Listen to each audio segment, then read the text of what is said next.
जालना शहर हे आपल्या कुंडलिका नदीच्या काठावर वसलेले एक प्राचीन शहर आहे, गाव आहे. आणि आपल्या जालना नगरीचा इतिहास सांस्कृतिकदृष्ट्या असेल किंवा भौगोलिकदृष्ट्या असेल किंवा ऐतिहासिकदृष्ट्या असेल, तर हा इतिहास आपला प्रभू रामचंद्र आणि माता सीता यांच्याशी जोडला जातो. ही छत्रपती शिवरायांच्या पदस्पर्शाने पावन झालेली जालना शहराची भूमी आहे.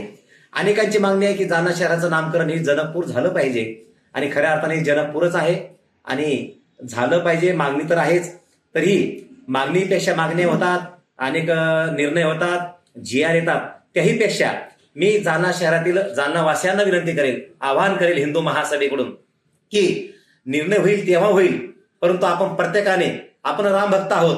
मी जालना शहराचे रहिवासी आहे.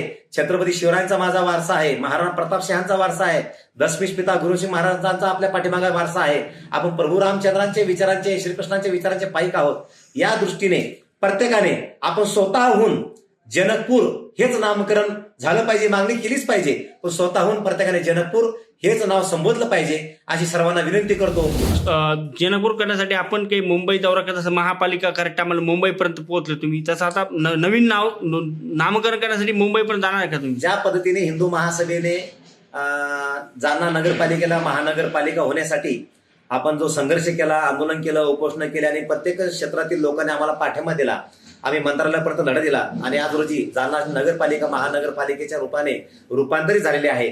आणि त्याच पद्धतीने जालना शहराचे जनकपूर नाव होण्यासाठी भविष्यामध्ये जालना शहरातील प्रत्येक क्षेत्रातील नागरिकांनी, रामभक्तांनी पुढाकार घ्यावा, हिंदू महासभेसोबत संघटितरित्या सोबत यावं. लवकरच आपण जनकपूर होण्याच्या दृष्टीने पाऊल उचलणार आहोत, संघर्ष करणार आहोत. जय श्रीराम.